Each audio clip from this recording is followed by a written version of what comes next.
Bora falar sobre ansiedade? Se esse assunto te interessa, fica aqui nessa live, que hoje nós vamos falar muito sobre esse assunto. E a gente vai entender aqui de vez o que é essa tal ansiedade, como é que ela funciona e por que tem tantas pessoas sofrendo com esse assunto, tem tantas pessoas brigando com essa ansiedade e muitas vezes não sabem como se virar com ela. Então hoje nessa live nós vamos ficar aqui basicamente 1 hora por aí, falando só sobre esse assunto. A intenção aqui é decodificar essa ideia de ansiedade, fazer com que você compreenda um pouco melhor o que é, como que ela se manifesta, por que as pessoas sentem isso, a gente está brigando com o quê, como que contrai essa ansiedade. Então aqui a ideia é a gente desmistificar algumas coisas e principalmente ao longo dessa live eu vou estar falando aqui sobre como que a gente pode estar enfrentando essa ansiedade, como que a gente pode, de uma certa forma, saber lidar com isso, que hoje já é mais do que apenas um problema de saúde, o que já é também um problema social, né? Visto que a gente tem uma sociedade ansiosa, uma sociedade que está sofrendo com ansiedade. Então, eu quero iniciar aqui primeiramente dando boa noite para todo mundo que já está online aqui. Quero agradecer a presença de vocês, o Paulinho, a Bárbara, a Maiana, Guilherme, Thalisson, a Karen e tantas outras pessoas que já passaram por aqui. Eu vou pedir, por favor, que vocês deixem aqui nos comentários, por gentileza, a cidade de cada um. Eu quero saber quem que tá entrando aqui para trocar uma ideia. Ô Alan, boa noite, seja bem-vindo. Deixa para mim nos comentários aqui de onde que você está falando. Quero saber qual é a galera que está circulando aqui por essa live. Então escreve para mim de onde que você é, a tua cidade. E a gente vai hoje debater sobre esse assunto e eu quero ver com que pessoas que eu vou estar falando. Aí, ó, a Karen de Itapema, Campos Novos. Sempre tem muito Campão Novense me seguindo aqui. Eu gosto muito de falar com esse povo aí que é da minha terra. Então, eu vou pedir mais uma coisa para vocês também. Eu vou pedir, por gentileza, que se esse assunto interessa a você, eu sei que o assunto da ansiedade é um assunto que interessa para muita gente. Se esse assunto te interessa, se você também acredita que tem outras pessoas que podem se beneficiar desse assunto, então eu vou pedir para você compartilhar essa live para os seus amigos. Compartilha lá aquela pessoa que já discutiu com você em algum momento sobre esse assunto, aquela tua amiga, aquele teu amigo que é muito ansioso. Então eu vou pedir para você compartilha, manda essa live, envia lá. Quem sabe aqui hoje a gente pode tirar algumas dúvidas, falar sobre algumas coisas e principalmente, como eu já prometi para vocês, criar algumas estratégias, criar algumas ferramentas para estar superando essa tal ansiedade, essa questão que muitas pessoas vêm enfrentando, né? Eu preparei essa live hoje justamente para me dedicar mais a esse assunto. Eu às vezes falo nos stories, às vezes escrevo alguma coisa, às vezes eu gravo alguns vídeos curtos falando sobre ansiedade, mas a ansiedade é um assunto que eu acreditei que precisava de mais tempo para falar sobre isso, porque tem muita coisa envolvido nesse lance da ansiedade, né? As pessoas elas discutem muito a ansiedade, elas brigam muito com a ansiedade, mas a maioria das pessoas não compreendem em que nível que a ansiedade se constrói, como que nós nos tornamos ansiosos e, consequentemente, como que a gente consegue se livrar disso. Então, para não ficar apenas falando da ansiedade de uma forma superficial e trazendo algumas técnicas que às vezes não são muito eficazes, vamos fazer uma live, vou falar sobre isso, eu vou debater sobre esse assunto, vou tirar possíveis dúvidas que as pessoas tenham. E a intenção aqui é a gente, de fato, conseguir dominar um pouco mais essa questão. Então, mais uma vez, obrigado por todo mundo que já está aqui online. Vou pedir para vocês deixarem um joinha aí, darem uma curtida nessa live. Isso naturalmente vai gerando mais engajamento, mais pessoas vão sendo avisadas que essa live está disponível. E é óbvio que quanto mais pessoas tiverem acesso a esse conteúdo, melhor para todos nós, né? E principalmente mais pessoas vão vir aqui participar com a gente, tá? Então, muito obrigado pela presença. Cauana, seja bem-vinda. E vamos lá, né? Vamos lá que quem está aqui para saber desse assunto, está aqui para falar sobre a ansiedade e essa que é a intenção, tá? Então, primeira questão que eu quero iniciar já, antes de me aprofundar mais nesse assunto da ansiedade, eu quero primeiramente aqui trazer para vocês um entendimento que para mim é fundamental acerca da ansiedade. As pessoas elas construíram uma ideia muito genérica de ansiedade. Então, talvez, não vou aqui responsabilizar a psiquiatria, não vou responsabilizar aqui as farmácias, né, a indústria farmacêutica, mas eu vou aqui dizer que as pessoas elas começaram a compreender a ansiedade, e eu já falei isso em outras vezes aqui, as pessoas começaram a compreender a ansiedade como se fosse uma doença contagiosa. Então eu vejo muitas pessoas que chegam para mim e dizem assim, mas eu estou com ansiedade, eu estou ansioso. Essa semana eu estou muito ansioso. Aí eu não consigo fazer isso porque eu sou ansioso. E as pessoas falam que estão com ansiedade como se ela tivesse pegado catapora, sabe? Eu fui contaminado pela ansiedade. Como se ela tivesse pegado isso de alguém. Ou como se ela tivesse contraído um vírus e agora ela passou a ser ansiosa por esse motivo. Veja bem, a ansiedade não é isso. A ansiedade não funciona assim. A ansiedade ela não é contagiosa, ela não é pega através de um vírus. E, portanto, a primeira coisa que nós precisamos compreender aqui de imediato é que a ansiedade ela não se manifesta apenas no seu corpo. Mas a ansiedade ela acontece em você porque ela está numa estrutura psicológica sua, tá? Se você se julga uma pessoa ansiosa, e acredito que você, ao dizer isso, está se referindo ao fato de que você está sofrendo com a sua ansiedade, que a sua ansiedade passou de um nível de controle, isso significa que você tem uma estrutura psicológica propícia a ter esses disparos de ansiedade. Então, portanto, a intenção aqui hoje será nós entendermos que estrutura é essa, como ela se constrói em você, né? O que está por trás desses sintomas, para que você não fique na ignorância de pensar que você sofre de ansiedade, porque eu sou ansioso, ou porque eu peguei a ansiedade, eu tô com ansiedade, e aí eu preciso então tomar algum medicamento, tomar um ansiolítico, fazer alguma coisa para que eu possa tirar essa ansiedade de mim. Essa ansiedade ela não vai ser tirada de você com um medicamento.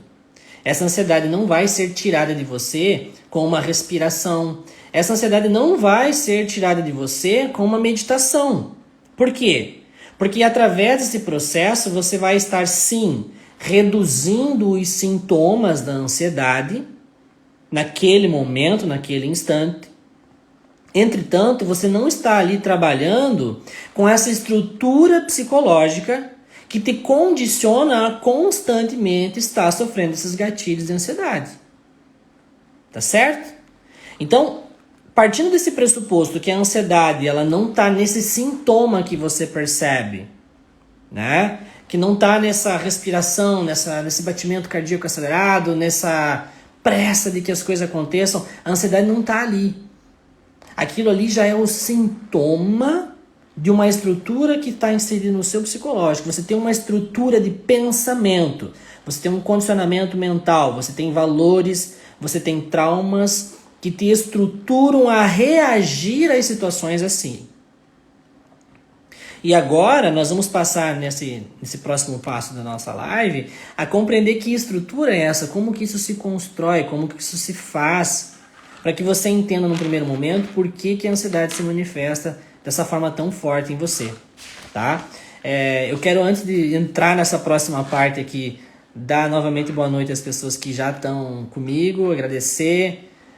Quem está chegando aí, dá uma boa noite aí, seja muito bem-vindo. E digo também que mais à frente eu vou abrir depois para que as pessoas possam tirar dúvidas. Então quem tiver dúvidas sobre esse assunto, quem quiser saber um pouco mais sobre isso, ou até compartilhar alguma questão sua, depois eu também vou abrir para perguntas, tá? Acho que isso é muito produtivo, vai ser bem legal também. Então boa noite para quem está aí, é um prazer recebê-los, tá bom? Então, até aqui eu falei um pouco sobre a diferença do que é uma causa e do que é um sintoma de ansiedade, tá? Isso aqui é muito importante que a gente separe. O sintoma da ansiedade, como nós já vimos, são essas questões que você sente quando você está ansioso. Agora, nós não estamos aqui agora apenas combatendo o sintoma da ansiedade. Isso se faz com medicamentos, isso se faz com com algumas técnicas, né? Mas nós vamos aqui tentar entender quais são as estruturas que fundamentam essa ansiedade. Nós vamos falar com as causas. Então, eu hoje tarde tentando modelar aqui um mapa mental para falar sobre esse assunto, eu esbocei algumas coisas aqui, porque é realmente difícil de chegar na compreensão, mas eu aqui vou ser bem abrangente mesmo, eu vou tentar fazer você compreender de fato o que acontece. Então, primeiramente, vamos aqui falar da ansiedade de uma forma sintomática. A ansiedade, antes de mais nada, ela é um processo fisiológico, né? Ou seja, que se manifesta no nosso corpo e que é produzido pelo nosso sistema nervoso. Ou seja, eu gosto de dizer sempre que a ansiedade ela é um medo. Eu sempre faço essa comparação. Acho que a melhor forma de compreendermos o que é ansiedade é medo, tá? Se você sabe o que é sentir medo, você sabe o que é sentir ansiedade. Por quê? Porque todas as vezes que nós sentimos medo de alguma coisa, nós sofremos os sintomas da ansiedade. Ou seja, nosso sistema nervoso, ele entra num mecanismo de luta e fuga. Por quê? Isso é primitivo, isso é animal, né? Toda vez que eu corro risco de vida, né, os meus músculos precisam inflar, o meu coração precisa acelerar, minha circulação sanguínea aumenta, eu raciocínio menos porque o meu cérebro vai demandar mais energia para que o meu corpo possa reagir, né, seja para me defender, ou seja para escapar de um predador, ou seja para, enfim, fugir, reagir. Por isso que a gente chama isso de um disparo de luta e fuga, né? Ou seja, para lutar, para me preservar, ou seja, para fugir. É assim que o nosso organismo funciona. Toda vez que eu sinto uma ameaça, o meu sistema nervoso dispara um mecanismo de luta e fuga para que me proteja. E, como eu disse, esse sistema que nos prepara para a sobrevivência, ele nos causa aceleração cardíaca, a dificuldade de raciocínio, enfim, muitas coisas que a gente sente quando está ansioso, tá? Então, esse é o processo, antes de mais nada. O sintoma da ansiedade, ele está intercalado a uma sensação de medo, uma sensação de risco, né? Como a Maia colocou aqui, medo, angústia, parece que a gente acaba de adivinhar o futuro porque dá um pressentimento ruim. Mas a ansiedade, ela realmente é um pressentimento ruim. E é isso que vocês vão entender daqui a pouco. Porque esse disparo, essa angústia, esse medo... tem pessoas que relatam para mim a ansiedade que é como se ela estivesse escrevendo que tem uma pessoa com uma arma apontada na cabeça dela, né? Ela está com um risco de vida. Por quê? Porque de fato é essa a função da ansiedade. A ansiedade é do nosso sistema nervoso central que nos faz ativar reações para que nós possamos nos proteger de algum mal. Então a ansiedade tem essa função. Agora, o que é o grande fator aqui? Por que algumas pessoas sofrem da ansiedade e elas não têm controle sobre isso? Aqui que está a grande sacada, que eu quero que vocês compreendam. Algumas pessoas disparam esse sistema de proteção, de preservação, de luta e fuga, sem que haja um risco real. Isso que é o doido. Entendem? Vejam como isso é louco, porque se eu, por exemplo, sofro um assalto, uma pessoa coloca uma arma para mim, eu vou sentir ansiedade natural. Vai disparar esse meu sistema primitivo de reação de luta e fuga. Eu preciso me proteger ou fugir. É normal. Agora, algumas pessoas disparam isso sem estar sofrendo um risco real. E aí é que é a grande questão. De onde vem esse medo, sendo que esse medo não é real? Ou seja, o que disparou minha ansiedade se não foi algo percebido pelos sentidos? É aqui que está a lacuna que faz com que algumas pessoas não saibam lidar com sua ansiedade. Porque, por exemplo, volto a insistir, vou dar mais um exemplo aqui para tentar deixar muito claro. Se eu vejo no meu quarto uma cobra venenosa, eu vou ficar ansioso, porque o meu sistema nervoso central vai disparar um mecanismo de luta e fuga. Eu preciso ou fugir dessa cobra ou matar essa cobra. E aí eu vou ficar ansioso, eu vou ter os sintomas de ansiedade. Por quê? Porque eu percebi, é real. Não é verdade? Através dos meus sentidos, visão, audição, tato, olfato ou paladar, ou seja, dentro de uma dimensão de realidade física, eu percebi um risco e, para tanto, por uma questão lógica, eu estou disparando mecanismos para reagir a esse risco real. Então essa é uma ansiedade lógica, é uma ansiedade aceitável, uma ansiedade natural. Agora isso é muito diferente de eu sentir uma ansiedade exacerbada porque eu estou esperando o Uber. Ou porque aquela pessoa não respondeu a minha mensagem. Ou porque tem um boleto que vai vencer sexta-feira. E tem pessoas que reagem na mesma intensidade que se estivesse vendo uma cobra venenosa em relação ao fato de que a namorada não respondeu a mensagem. Ou seja, existe uma desproporcionalidade entre a reação e o fato. Quem está conseguindo entender o que eu quero dizer aqui, deixa nos comentários. Estou entendendo, estou acompanhando. Às vezes eu viajo, às vezes eu dou umas voltas, às vezes eu entro umas pira. Então comenta aí, estou entendendo, é isso aí, faz sentido para mim saber se eu tô indo no caminho certo aqui, tá? Depois, como eu disse, eu vou abrir para perguntas. Mas para não perder a linha de raciocínio aqui, vamos à frente. Por que que em alguns casos a reação de ansiedade ela é desproporcional ao fato real? E aqui agora eu preciso fazer uma explicação que é bem importante que vocês saibam. Porque eu separo essas duas coisas, eu chamo essas duas coisas de medo consciente e medo inconsciente. Tá? Eu imagino que quem me acompanha já há algum tempo sabe o que é o nosso consciente e o que é o nosso inconsciente. Para quem não sabe, eu vou fazer aqui uma breve explanação. Consciente, a nossa percepção sensorial. Aquilo que a gente vê, aquilo que a gente ouve. Ou seja, nessa live agora estamos todos conscientes na nossa linguagem, o que eu digo, o que vocês ouvem. As percepções que nós temos momentâneas e presentes, elas são percepções conscientes. Então, para tanto, eu chamo de medo consciente aquele medo que é percebido de forma consciente. Aquele medo que se faz lógico, como na analogia que eu fiz antes, de quando você percebe uma cobra, aquilo seria um medo consciente. Entretanto, existe o que eu chamo de medo inconsciente. E como que se constroem medos inconscientes? Como que a gente constrói um medo estrutural, um medo psicológico em nós? E aqui que entra agora toda essa carga que refere-se a esse medo inconsciente. Por quê? Então presta atenção aqui. Imagina, por exemplo, que na sua infância, vou pegar um exemplo aleatório, poderiam ser vários, tá? Mas talvez sirva para você se identificar. Imagine que na sua infância, seus pais se divorciaram, vocês passaram necessidade financeira, era um lugar muito caótico, tinha muita briga, tinha muito estresse, às vezes tinha droga, às vezes tinha problema de justiça, enfim.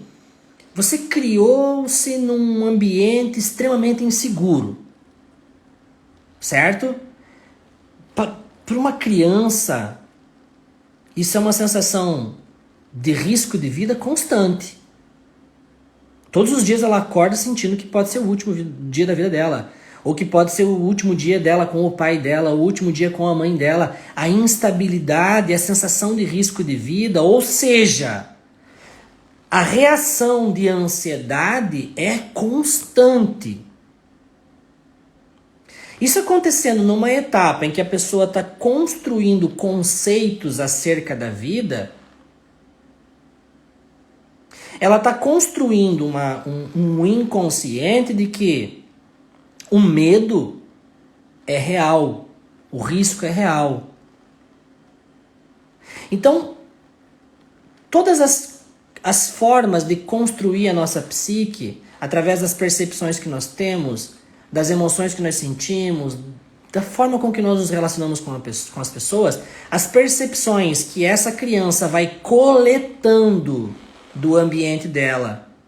Porque aqui vale um parênteses aqui. O que é a minha psique? O que sou eu? O que é a minha consciência? O que é a minha mente? A minha mente é um conglomerado de todas as informações que eu coleto do ambiente em que eu estou. Eu não sou outra coisa a não ser isso. Imagina, eu fiquei 9 meses na barriga da minha mãe, eu nasci, o que eu tenho dentro de mim? O que é a minha mente? O que é meu inconsciente? A priori é nada. Mas eu começo a coletar informações de todos os lados.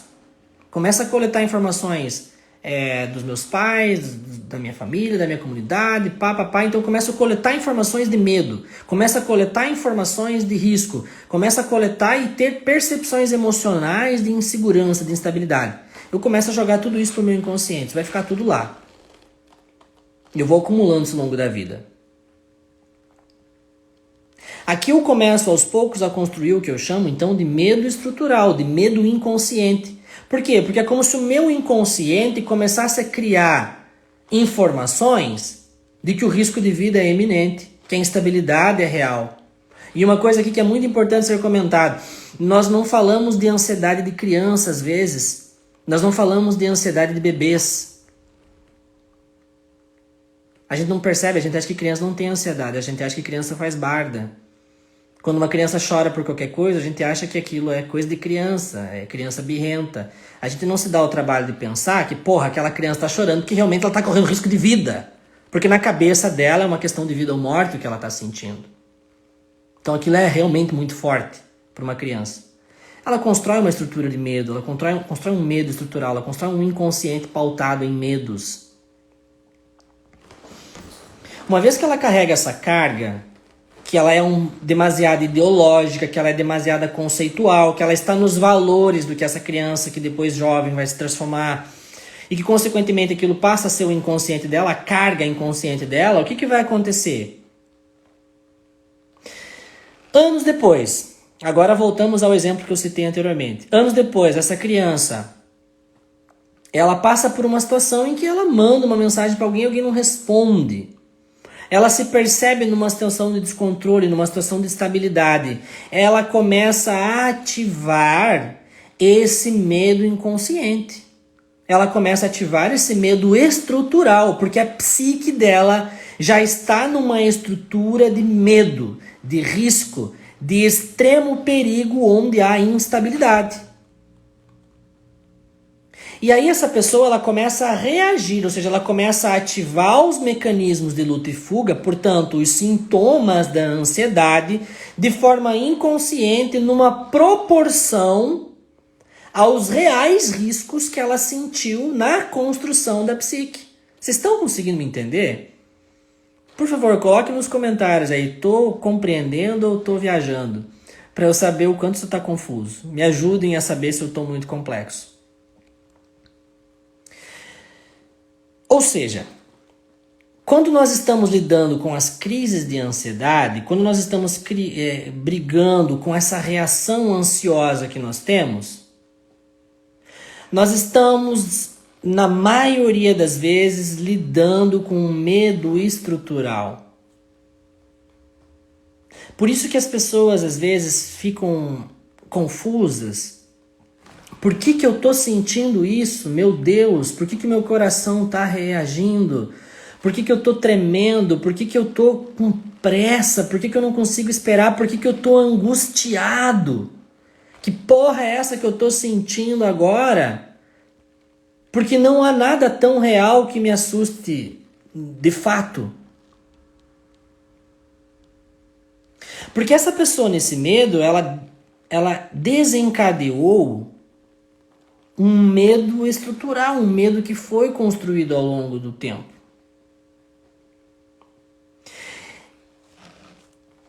E o que acontece?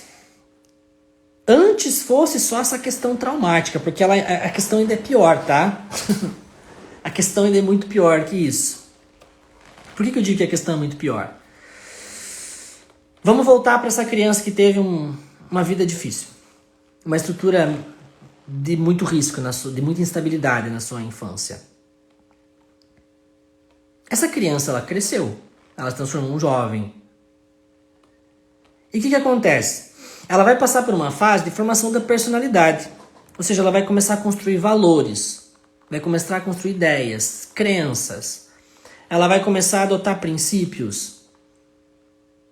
E essa pessoa, muito provável, que ela, de forma involuntária e sem que ela perceba, ela vai começar a ter que desenvolver habilidades para lidar com essa porra dessa ansiedade que ela teve lá. Ou seja, ela vai começar a criar estímulos, ela vai começar a criar formas de reação a isso que ela sente. O que vai acontecer? Essa pessoa, ela muito provavelmente vai desenvolver uma personalidade controladora, uma personalidade reativa. Ela vai ter que desenvolver alguma ferramenta para lidar com isso. E automaticamente isso vão começar a ser os princípios dessa pessoa. Os valores que ela carrega, as coisas que ela defende, a forma que ela reage. Percebe? Tudo pautado nessas experiências. E aí é que está o grande perigo, porque quando a pessoa constrói esse tipo de personalidade, quando a pessoa constrói esse tipo de estrutura psicológica, com esses princípios, sabendo dos riscos que ela sente, porque isso faz parte da formação psicológica dela, o que acontece? Essa pessoa ela vai começar a adotar uma filosofia de vida, se é que assim eu posso dizer, que ela terá que ser reativa de todas as formas das coisas. Então, imagine o quanto de controle eu tenho que exercer o tempo todo para proteger-me mentalmente dos riscos que eu sei que são de vida, porque foi assim que eu experienciei lá na minha infância. Então, se eu vou fazer um negócio, eu tenho que controlar esse negócio de todas as formas. Eu tenho muito medo que não dê certo. Eu não posso passar por um revés. Eu não posso passar por uma instabilidade. Essa pessoa vai começar a reagir dessa forma. E aqui eu não estou nem falando do trauma e nem estou falando da ansiedade propriamente. Eu estou falando aqui da construção psicológica que essa pessoa teve que construir para se proteger das experiências que ela teve de instabilidade na infância. Se tornou um adulto controlador. Se tornou um adulto reativo. Estou aqui dando alguns possíveis exemplos de tantas formas que a gente acaba desenvolvendo para reagir a essa carga que a gente carrega aqui dentro de medo e risco de vida. De instabilidade emocional que traz da infância. Quando eu construo esses princípios, o que acontece? Eu começo a me tornar totalmente controlador. Eu entro num relacionamento, eu preciso controlar cada passo da outra pessoa. Se eu vou fazer um negócio, eu preciso controlar cada passo da negociação. Eu começo a me tornar muito rígido para com as relações. Como eu me relaciono com o mundo. Porque, volto a insistir, eu criei aqui já um princípio de que vida é risco. Automaticamente, ao eu ser controlador, eu vou começar a tentar fazer com que tudo aconteça do jeito que eu posso, do jeito que eu quero. Eu vou controlar tudo, eu vou manipular tudo, eu vou agir milimetricamente para que as coisas acompanhem a minha demanda, porque eu não vou saber lidar com o risco. E isso aqui cria um perfil comportamental que torna-se outra granada. Por quê? Porque eu comecei a me tornar controlador. E toda vez que alguma coisa parece sair dessa estrutura de controle que eu construí, eu vou achar que é o fim do mundo novamente. Porque se eu construir um forte ao meu redor, uma muralha para me proteger do risco que eu recebi, a menor abertura nessa muralha é um risco de morte. E aí a pessoa começa a se tornar ansiosa. A pessoa começa a ter uma sensação de ansiedade sempre desproporcional aos fatos. Porque eu já tenho uma sensação de risco muito grande que eu trago da infância. 2, que eu me transformei tão controlador para me proteger desse risco, que quando a minha estratégia rígida foge ao meu controle, é como se eu fosse novamente ser afetado por um risco de vida gigantesco.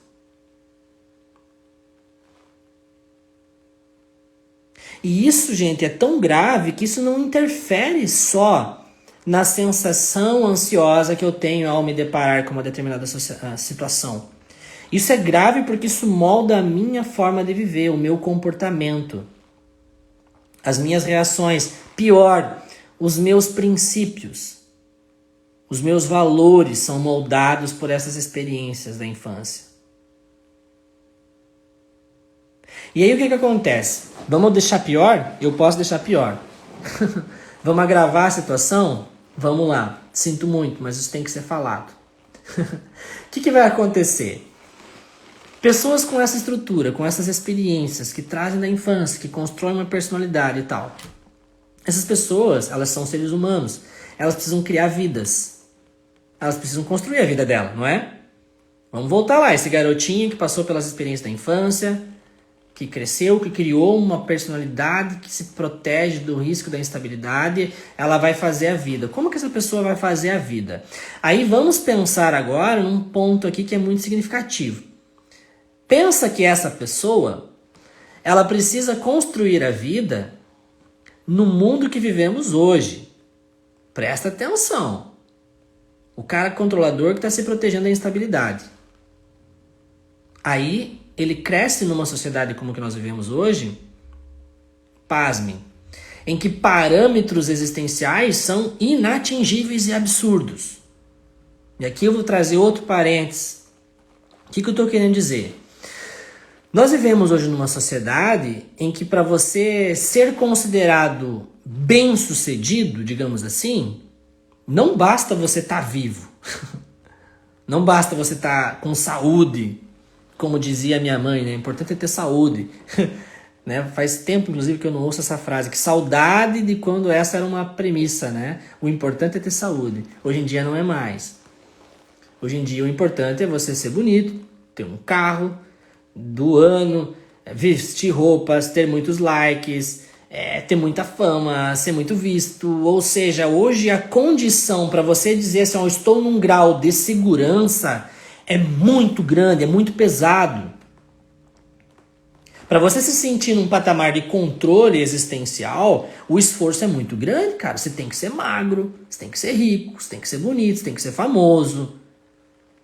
Você tem que ser... Cara, você tem que fazer mágica para você se sentir estabilizado na sociedade que nós vivemos.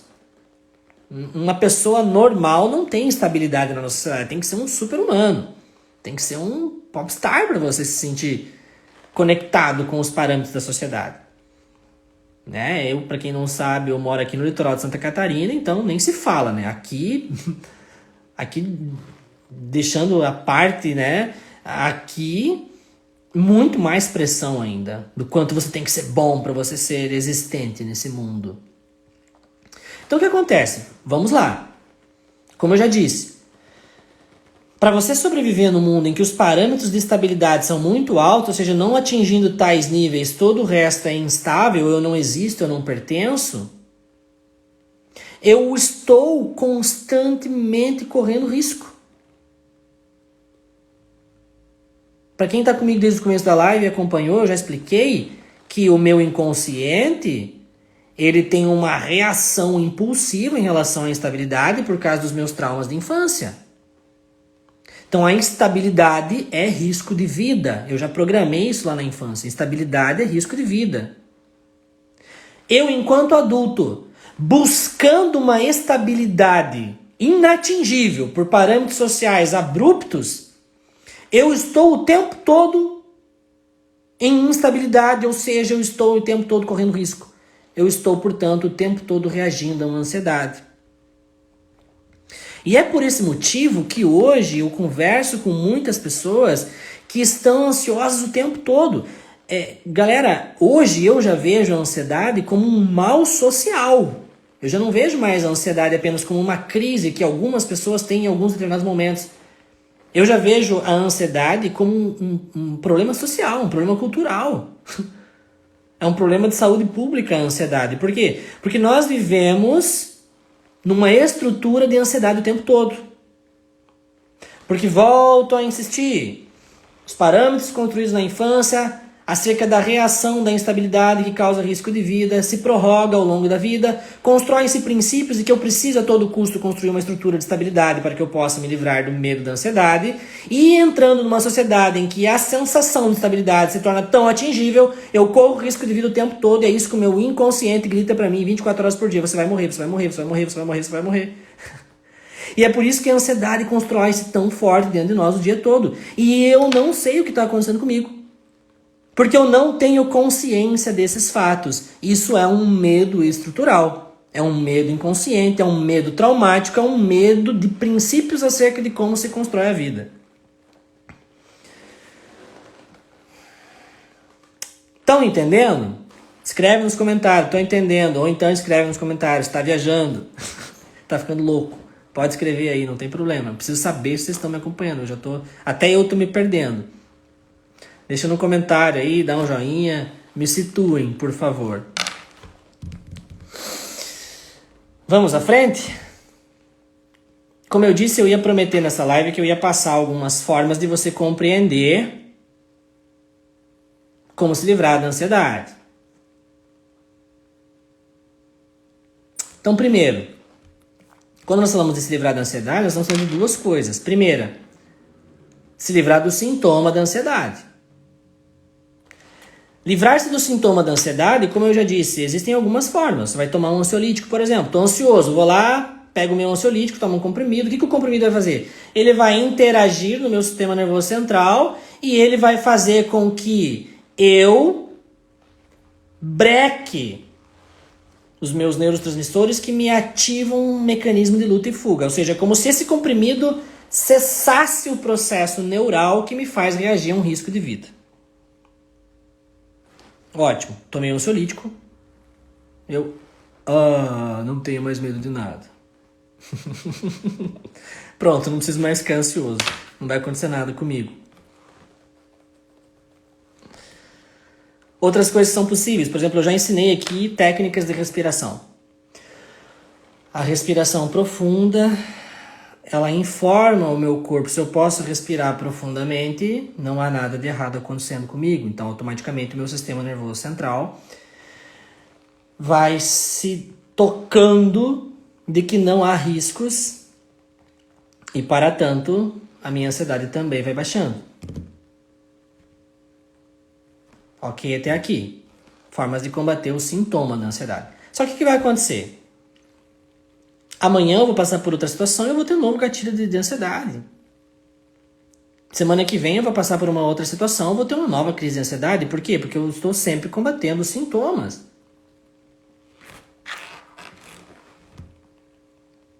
Mas e as causas? A estrutura psicológica que você tem que tá te causando essa merda toda semana. Isso precisa ser resolvido, isso precisa ser trabalhado. E como que isso se faz? Aqui nós temos duas ferramentas que são imprescindíveis. Uma delas é óbvio, né? É óbvio que é a terapia. Por que eu digo que é a terapia? Porque essas construções psicológicas, hoje inconscientes, que se construíram lá na sua infância, elas precisam ser retrabalhadas. Elas precisam ser revistas, elas precisam ser ressignificadas. E, para tanto, coisas tão profundas assim, sinto muito, meus amigos, é com terapia.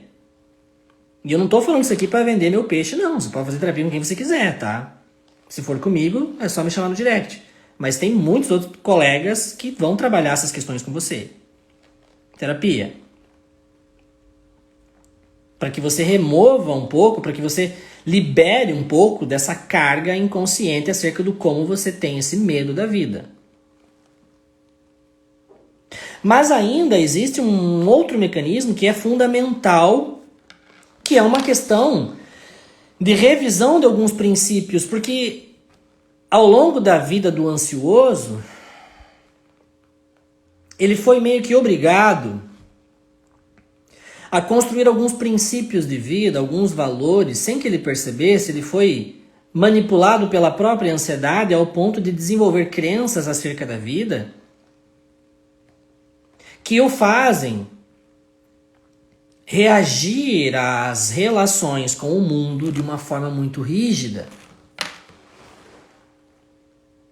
E aqui a importância de que essa pessoa, além do processo terapêutico e além do controle dos sintomas, refaça os seus princípios.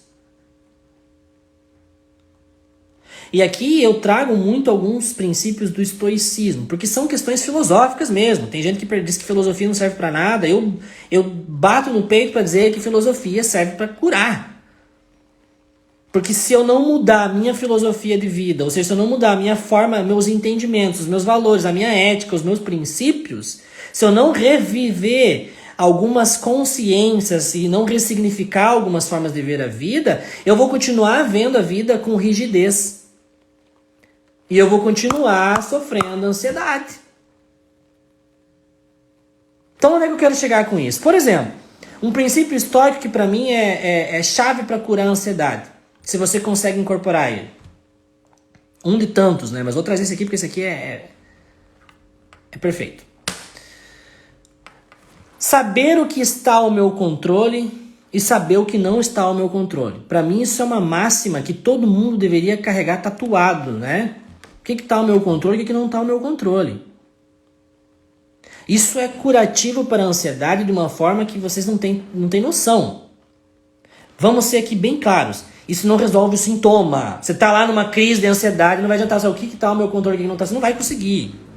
Ali naquele momento, infelizmente, você vai precisar de ajuda, ou seja, de um medicamento, ou seja, de uma técnica de respiração, ou até de estar com algum profissional. Mas aqui eu estou falando agora de um método preventivo, tá? Eu estou falando aqui sobre você construir uma psique, construir princípios, construir uma forma de compreender a vida de tal modo que a partir dessa nova percepção filosófica da vida, você não mais a veja como uma causa de risco. E assim sendo, não mais terá por que reagir com ansiedade, com medo. Então nós precisamos começar a compreender que existem coisas que estão ao meu controle. Isso tem que ser um princípio de vida.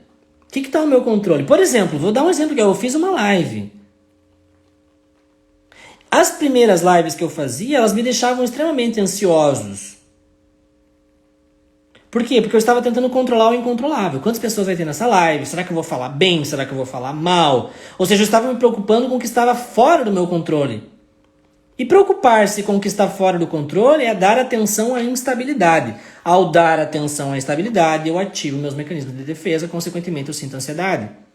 Após tempo trabalhando e construindo princípios novos na minha cabeça de forma rígida, constante, todo dia revendo, lendo, pensando, ou seja, refazendo a minha filosofia de vida, eu chego num patamar em que eu posso, depois de algum tempo trabalhando meus conceitos, olhar para uma tela e pensar o que está ao meu controle, ligar a câmera e falar. Falar o que eu sei, porque eu não tenho como ficar inteligente em segundos. Então o que eu sei até aqui eu sei. O que eu não estudei, o que eu não li, o que eu falei errado, dane-se, é o que eu tenho. Quantas pessoas tem na minha live? Agora 16, antes tinha 20, daqui a pouco pode ter 5, isso não depende de mim. Portanto, sabendo tirar de mim o que não está ao meu controle, eu não preciso mais reagir ao que é instável. E aí, portanto, eu só reajo ao que está dentro de um nível de estabilidade. Ou seja, ao que eu posso falar, ao que eu posso dizer, ao que eu posso fazer. Então perceba que tem toda uma estrutura, tem toda uma armadilha na nossa mente, que se você não aprende a lidar com essas armadilhas, você a qualquer momento bate em alguma delas e você se vê pego pela ansiedade. Então, uma das dicas fundamentais, aprenda o que está no teu controle, lide com isso. O que está fora do seu controle, solte. Se as pessoas incorporassem essa regra, 100%, vamos assim dizer, e levassem isso para a vida, isso diminuiria 90% dos sintomas de ansiedade que as pessoas têm. Porque só isso por si só muda a minha estrutura psicológica e minha reação. Só que isso é um processo que não se constrói com essa live. Você vai ter que trabalhar quase como um mantra. Um outro princípio que eu adoto, que eu falo para mim mesmo e falo para alguns pacientes. Faça sempre o melhor possível e ponto. Faça sempre o melhor possível. Possível. Por quê? Porque se eu sei que eu fiz o melhor possível, eu não podia ter feito nada além disso. Porque se eu for tentar pensar no que eu poderia ter feito, eu vou estar me relacionando com uma situação de instabilidade. Isso vai me ativar mecanismos de ansiedade. Porque eu vou lidar com a minha massa inconsciente da minha carga que eu trago da minha infância. Então eu não posso me relacionar com um instável. Só que esse instável, ele é aqui que acontece. Porque o mundo é um caos, a gente não sabe quando vai chover, a gente não sabe quando vai dar sol, a gente não sabe quando o dólar vai subir, a gente não sabe quando o Lula vai ganhar, quando o Bolsonaro vai perder, a gente não sabe se a mulher vai gostar de você, se a mulher vai te rejeitar, você não sabe se você vai ter dinheiro, você não sabe se você vai adoecer, eu não sei se eu vou chegar em casa, eu posso morrer no caminho, é fato. Então o mundo é instável. Se eu fico dando atenção para essa instabilidade, eu estou me relacionando com ansiedade. Então o que foge ao meu controle, eu solto. Eu faço o melhor possível. O que é o melhor possível? O que está no meu... Ao final dessa live eu não vou lamentar nada do que aconteça aqui. Por quê? Porque eu sei que eu fiz o melhor que foi possível. E eu só vou me permitir pensar dessa forma. Vai chegar alguém e vai dizer assim, cara, mas se você tivesse colocado uma luz vermelha lá atrás, ficaria melhor. Eu vou dizer, cara, a tua ideia é ótima. Na próxima live eu vou colocar uma luz vermelha lá atrás. Mas essa eu fiz da melhor maneira possível.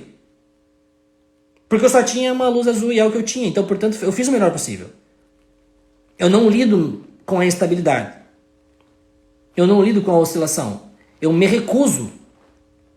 Porque se eu chegar em casa e ficar olhando lá e, porra, se tivesse mesmo uma luz vermelha lá, ai, que merda, isso já vai me ativar a ansiedade.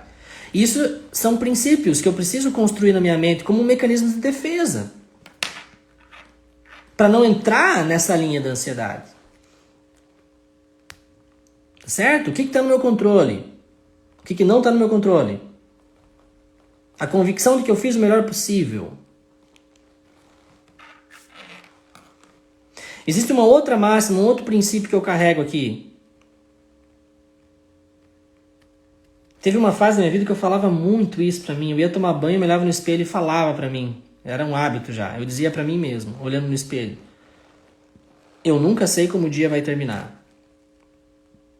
E eu falava isso muito. Falava com sinceridade. Eu olhava pro espelho e dizia assim, eu nunca sei como que o dia vai terminar. E por que eu falava isso pra mim? Era uma fase complexa da minha vida. E às vezes eu acordava mal. Eu acordava ruim. E eu olhava pro espelho e falava assim, eu nunca sei como é que o dia vai terminar. Por quê? Porque o dia poderia me surpreender positivamente. E sim, muitas vezes aconteceu. Porque eu estava aberto a pensar que poderia alguma coisa boa acontecer. Então eu olhava pro espelho e dizia assim, eu nunca sei como o dia vai terminar. E várias vezes, por me abrir a essa possibilidade, eu me surpreendi positivamente. Por quê? Porque coisas boas aconteceram. Assim como, ao olhar pro espelho e dizer eu nunca sei como o dia vai terminar, eu também me preparava porque podia dar merda. E se assim eu fosse, eu também aceitaria, porque a vida é isso, altos e baixos, ganhos e perdas, sorte e revés. Partindo sempre do pressuposto, como eu já disse anteriormente, que existem coisas que estão no meu controle e coisas que não. E estas fazem parte do rol de coisas que não estão no meu controle. E que é importante que se saiba que as coisas que não estão no meu controle podem me surpreender tanto positivamente quanto negativamente. Então um dia ruim pode ficar bom. E um dia bom pode ficar ruim. E sim, tá tudo bem. Se você não está preparado para essa informação, você não está preparado para viver. Simples assim. Um dia bom pode ficar ruim. Um dia ruim pode ficar bom. Se você não está preparado para essa informação, você não está preparado para viver. Então, meus amigos, preparem-se para viver. Preparem-se para lidar com a notícia ruim. Preparem-se para lidar com a notícia boa. Prepare-se para saber que se hoje você não está bem, amanhã você pode ficar. E eu nem vou dizer pode ficar, eu vou aqui ousar dizer que vai ficar, porque você não vai ficar ruim o resto da vida, né? Alguém que fica ruim por muito tempo morre. Em geral é isso que acontece. A pessoa está com problema de saúde, uma hora ela morre. Ou ela vai morrer ou ela vai melhorar. Se morrer, morreu, acabou, não tem o que fazer. Infelizmente fechou o ciclo dessa pessoa. Supondo que ela escapou da morte, ótimo, ela vai melhorar. Verdades que têm que ser aceitas. Então nós temos que sempre esperar que alguma coisa vai acontecer. Ninguém vai ficar ruim por muito tempo. Mas por que algumas pessoas ficam ruins por muito tempo? Porque elas estão se relacionando com a estabilidade, estão espiando que não tem controle. Estão se lamentando porque não fizeram o melhor possível. Aprendam, você sempre fez o melhor possível. Porque você sempre fez o que estava no seu alcance.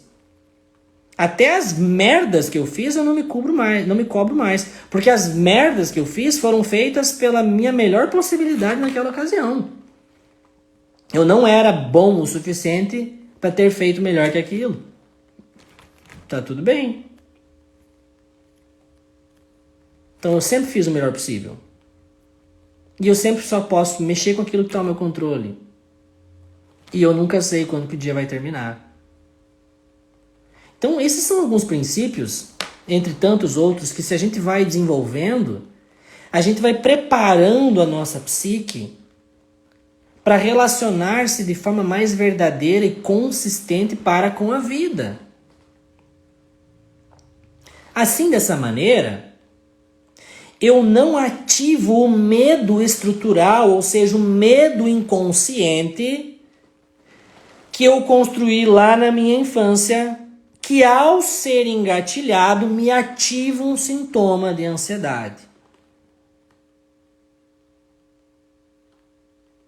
Eu quero aqui até reforçar isso que eu já disse no início da live, mas eu quero reforçar que quando eu falo do medo infantil, que é um medo de vida mesmo, é muito real isso que eu tô falando. Não é exagero, não. É medo de morte mesmo. Vocês já viram como que é o choro de um bebê? Esses dias eu tava no meu apartamento na sacada e eu tava ouvindo um bebê chorar. E aquele choro de bebê até me incomodou. Eu tive que sair, fechar a porta, aquilo tava me fazendo mal já. E eu fiquei observando aquele choro e pensando, cara, esse choro é um choro desesperador. E aí eu pensei comigo assim por um segundo. Quando que um adulto chora nessa intensidade que essa criança está chorando? Aí eu me respondi, para um adulto chorar na intensidade que essa criança está chorando, ou esse adulto está sendo torturado à morte, ou esse adulto perdeu alguém de muita importância para chorar nesse nível. E aí eu fui levado a concluir, mas então essa criança, ela está sentindo isso. Ela está sentindo uma tortura, ela está se relacionando com a dor de uma forma muito forte, ou ela está morrendo de medo de perder algo. Então os choros das crianças, as sensações traumáticas que elas vivenciam lá, elas são de fato muito fortes, muito pesadas. Infelizmente a gente olha às vezes para um choro de uma criança e pensa, mas é coisa de criança, criança chora assim mesmo. Não, criança sente assim mesmo, é muito forte. E essas estruturas são vivenciadas, essas estruturas são jogadas para o inconsciente e depois ela leva essa bagaça o resto da vida. Que quando ela novamente passa por sensações de instabilidade emocional, ela pode reativar isso e começar a sentir a reação do sistema nervoso central de luta e fuga que nós hoje chamamos de ansiedade. É muito pesado, é muito forte. Principalmente porque, como já dito nessa live, essa criança ao crescer teve que criar mecanismos psicológicos de defesa, ou seja, excesso de controle, excesso de rigidez, muitas vezes com crenças que fizeram ela tentar a todo custo controlar a sua vida para que ela pudesse não mais correr risco. O que faz justamente com que ela corra risco o dia todo, porque quanto mais controladora a pessoa é, mais ela tem a habilidade de perceber descontroles em todo lugar. Quanto mais eu sou controlador, quanto mais eu preciso ser controlador, mais qualquer coisinha me faz sentir que eu estou correndo risco. E, consequentemente, mais eu disparo os mecanismos de ansiedade. Portanto, além da questão traumática que tem que ser trabalhada e além do sintoma que precisa ser corrigido, Nós precisamos mudar a consciência, mudar a estrutura filosófica de compreender a vida, e aqui eu já dei alguns princípios, dentre tantos outros, que a gente poderia aqui fazer uma live só para falar sobre isso. Porque tem muitos princípios que precisam ser construídos. Todas as pessoas que eu atendo, todos os meus pacientes, eu gasto muita parte do meu acompanhamento terapêutico fazendo uma reeducação psicológica, uma psicoeducação. Por quê? Porque nós trabalhamos os traumas, nós equilibramos os sintomas, mas essa pessoa muitas vezes tem uma estrutura psicológica que ainda vai fazer ela passar por apuros. Por quê? Porque ela ainda precisa reconstruir algumas crenças. E eu bato muito na filosofia para fazer isso, porque para quem não sabe, eu sou psicanalista, mas eu sou formado em filosofia, e eu trouxe muita coisa. A filosofia me curou tanto quanto a psicologia, a psicanálise. Porque a filosofia me trouxe muita bagagem de compreensão da vida, compreensão da realidade. Principalmente o estoicismo, como eu já disse, que é uma coisa que eu sempre fui muito devoto dos princípios deles, porque me trazia muita serenidade. Tá? Pessoal, falei bastante até aqui, não parei, até não sei se ficou claro ou não. Comenta aí se foi bom para vocês. E eu queria agora deixar aberto perguntas, galera. Alguns minutinhos ainda para responder. Não sei se vocês têm dúvidas, não sei se vocês querem me perguntar alguma coisa, não sei se vocês querem compartilhar algo, não sei se ao decorrer da minha explicação algumas coisas que não ficaram bem claras e vocês gostariam de perguntar. Por favor, agora é o momento, coloca aí no comentário, deixa a pergunta e eu vou tentar responder, tentar ajudar, tá? Faz as perguntinhas aí sobre a temática da ansiedade, sobre os assuntos que foram falados na live. Será um prazer, eu gosto de responder perguntas. Coloquem aí suas perguntas, galera.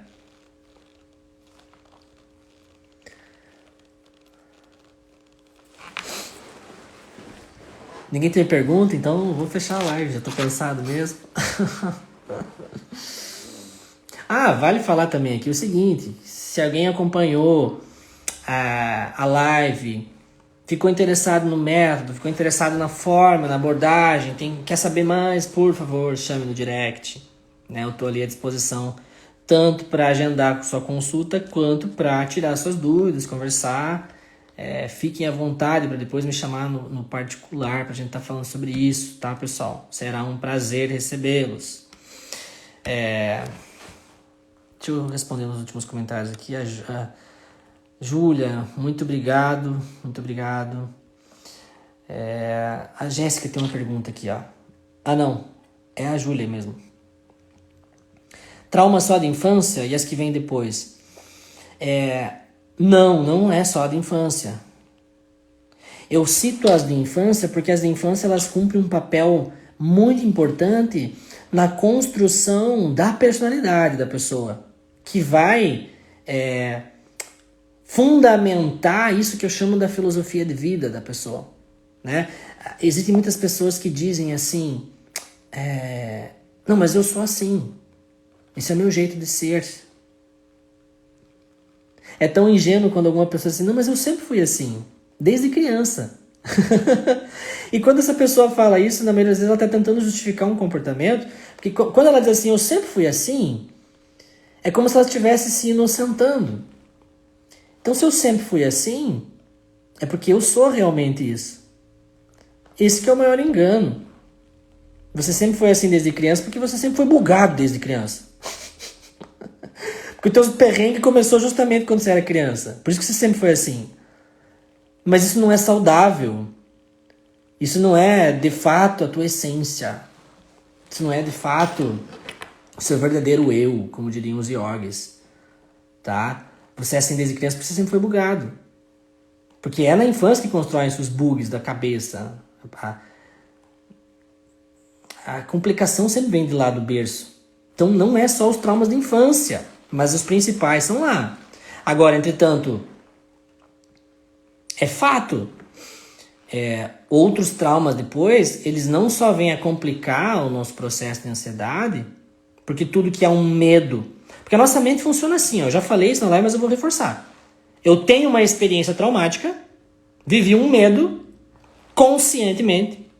Segundo passo, eu jogo esse medo para a inconsciência, ele fica lá.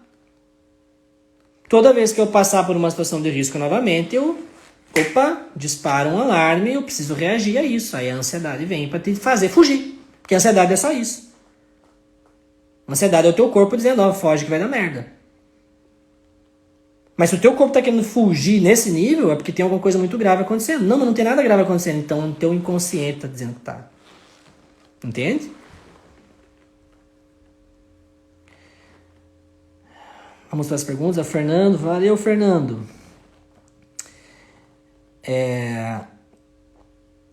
Isso trava seu aparecer.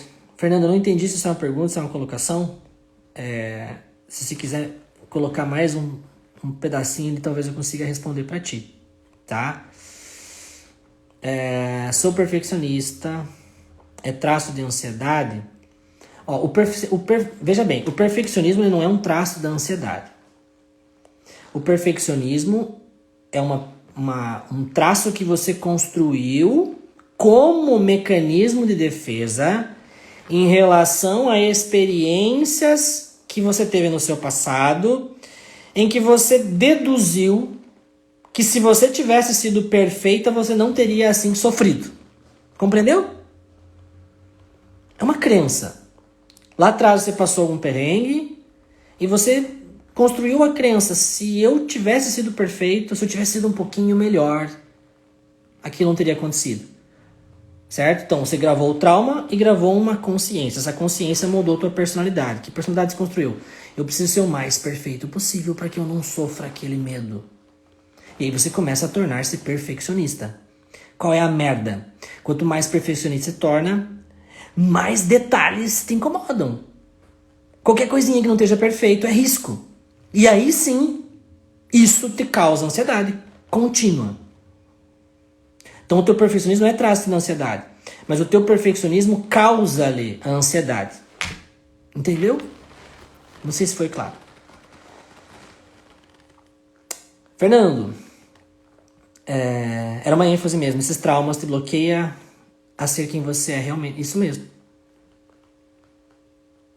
Porque nós somos as nossas experiências. A minha mente, ela é um arquivo das minhas experiências. Né?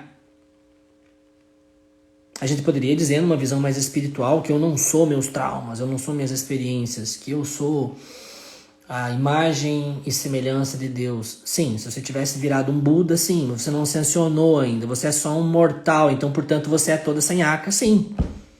Enquanto você não resolver isso aí, você continua sendo isso. E eu não conheci ninguém hoje tão evoluído espiritualmente que não fosse a nhaca que carrega o inconsciente. Essa transmutação, ela é presunçosa.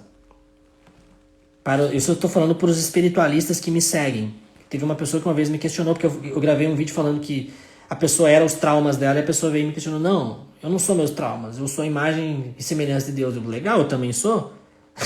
Mas eu tenho um lixo carregado dentro de mim que eu não tirei ainda. Não sou Cristo. E justamente essa live tem a intenção de fazer você entender que você precisa trabalhar isso para que aí sim você possa ser essa imagem e semelhança de Deus como você afirma. Caso contrário, você é a imagem e semelhança de outra coisa que eu nem quero mencionar. Tá certo, galera? Mais alguma dúvida?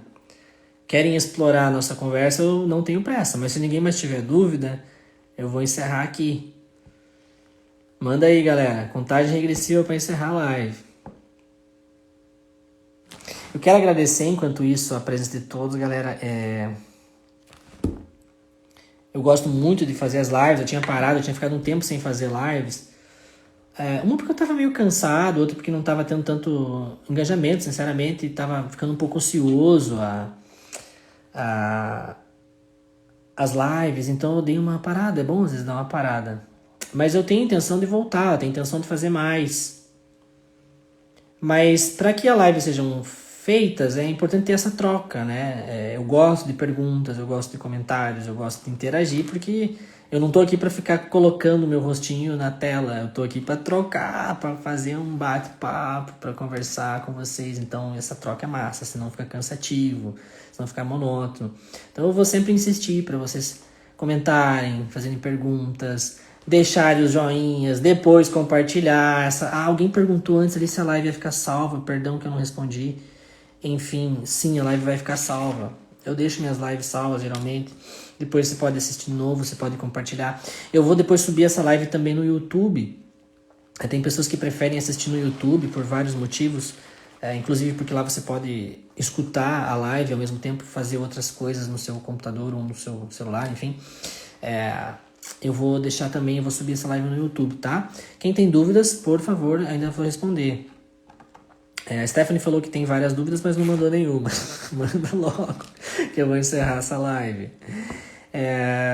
Você ajuda tantas pessoas, tem recorrido a alguém para te ajudar? Claro, claro que eu tenho recorrido. E não é uma pessoa só, são várias. Todo mundo tem seus perrengues. Eu tenho vários, eu acho que eu só me tornei terapeuta justamente porque eu reconheci os meus BOs. Então, sim, tenho recorrido. É impossível uma pessoa se resolver sozinha. Seja o meio que ela queira usar. Eu acredito que o autoconhecimento, a busca, ela é muito importante, mas é uma coisa que eu falo muito. Eu acredito que toda crença, toda religião, toda espiritualidade, toda leitura, isso nos engrandece. Mas você precisa de outras pessoas para que você possa visualizar, entrar em contato com coisas que você sozinho não entraria, né? Existem muitas coisas que a gente só se relaciona quando outra pessoa chega e aponta para nós. E, portanto, tem que ser através de um processo terapêutico, não tem outro jeito. Não tem outro jeito, tem que ser através de um processo terapêutico, tem que ser através da ajuda de alguém, tá? Vamos lá, mais uma pergunta. Eba, eu gosto de perguntas. Não se permitir viver algo por medo do desconhecido ou por sentimentos é projeção de traumas passados? Ou da ansiedade pelo futuro? De algo que não aconteceu ainda? Tá, vamos por partes aqui nessa sua pergunta.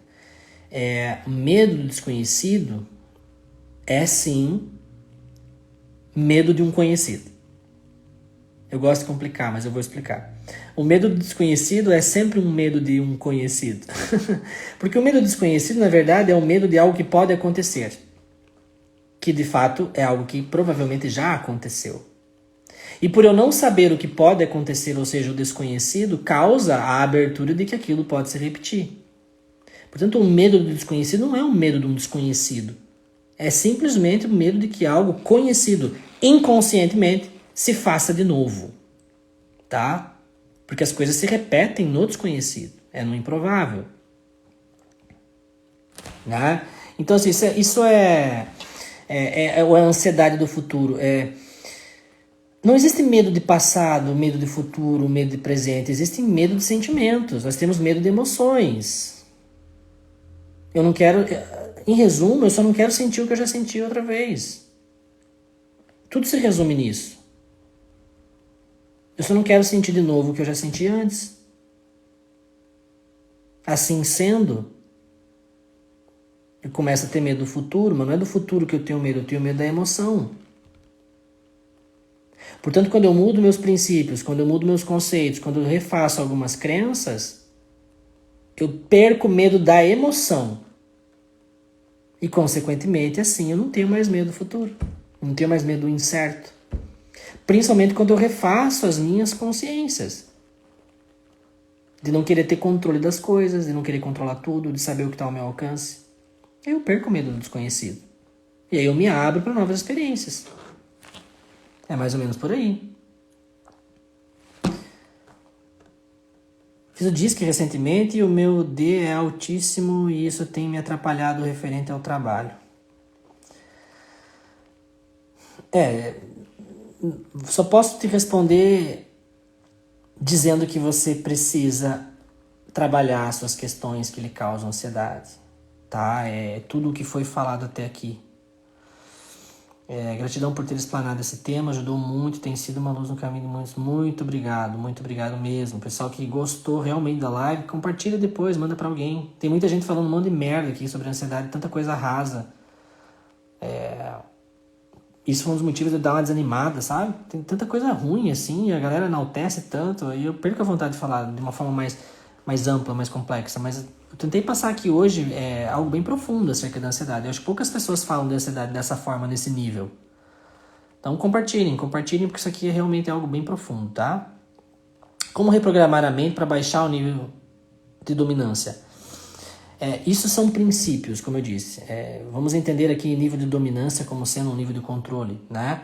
Reprogramar a mente é refazer princípios, é vigiar, é você visualizar, é um nível de autoconsciência. Eu preciso ter autoconsciência. Eu preciso estar constantemente olhando as minhas ações, olhando as minhas emoções e tentar cercá-las. Eu tenho que ser um investigador de mim mesmo. Porque não tem uma mágica que eu vá fazer que vai... Quando as pessoas falam de reprogramar a mente, tem algumas pessoas que pensam que a gente coloca um pendrive no ouvido e faz um restart de algum novo programa. Não é assim. Reprogramar a mente é rever conceitos. É revisitar princípios, é construir novos valores. Isso é um processo contínuo de autocuidado, de autoavaliação, de estudo. Isso é reprogramar a mente, é um processo. É um processo. Mas o primeiro passo é você reconhecer os seus erros, se permitir visualizar eles, aceitar que eles existem, entender como eles se construíram e depois, posteriormente, inserindo novos valores.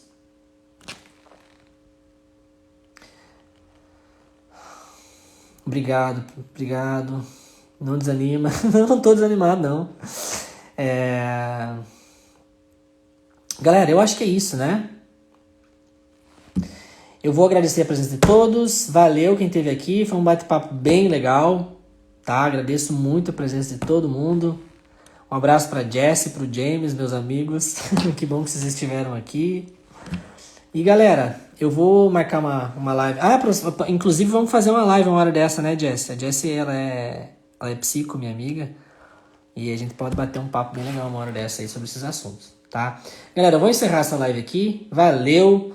A gente em breve vai marcar outra live e aí a gente vai estar trocando um assunto, tá? Quem se interessou, por favor, compartilhe isso para alguém.